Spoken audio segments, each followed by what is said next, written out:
दिल्ली की नई मुख्यमंत्री रेखा गुप्ता ने आज रामलीला मैदान में सीएम पद की शपथ ली।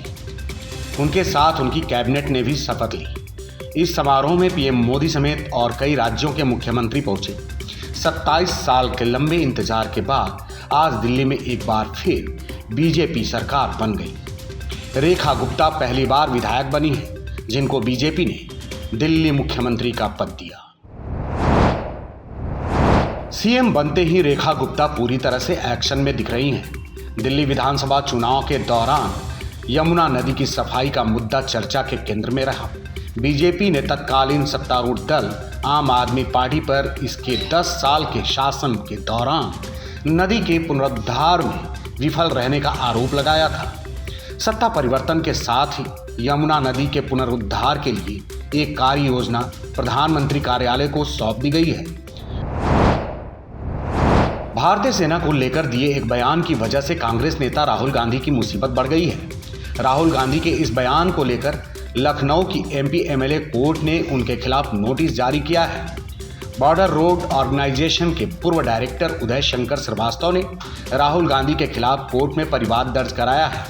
16 दिसंबर 2022 को भारत जोड़ो यात्रा के दौरान भारतीय सेना पर राहुल गांधी ने आपत्तिजनक टिप्पणी किया था।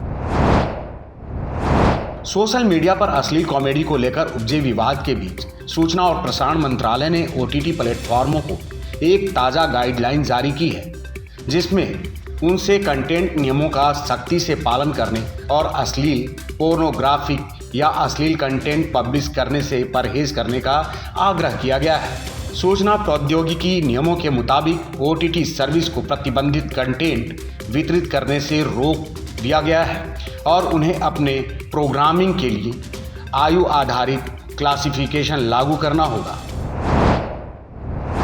अमेरिका में अवैध तरीके से रहने वाले कई प्रवासियों को निर्वासन का सामना करना पड़ रहा है। कार्रवाई के तहत कई निर्वासितों को पनामा के एक होटल में भेजा गया है, जिनमें कई भारतीय भी शामिल हैं। इन लोगों को जब तक उनके मूल देश में वापस नहीं भेज दिया जाता, उन्हें होटल में रखा जाएगा। होटल से कुछ प्रवासियों ने मदद की गुहार लगाई थी। उन्होंने खिड़कियों से कृपया हमें बचाओ लिखे संकेत दिए। इस बीच भारतीय दूतावास ने कहा है कि भारतीय पनामा के होटल में सुरक्षित हैं और वहां जरूरी सुविधाएं उपलब्ध हैं। शेयर बाजार में गुरुवार को भी फ्लैट टू निगेटिव लेवल पर क्लोजिंग हुई है।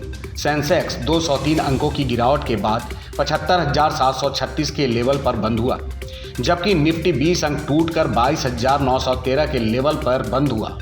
श्रीराम फाइनेंस के शेयरों में 4.14% का सबसे अधिक उछाल दर्ज किया गया और ये टॉप गेनर बना, जबकि एचडीएफसी बैंक के शेयरों में 2.33% की गिरावट आई है और ये 1,687 के लेवल पर क्लोज होकर टॉप लूजर रहा।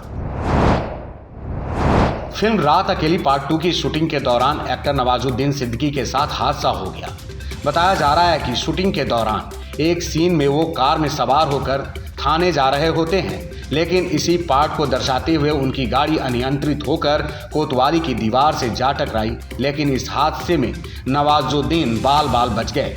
इस हादसे में कार को चलाने वाले ड्राइवर को कुछ चोटें आ गई हैं, जिनका ट्रीटमेंट कराया जा रहा है।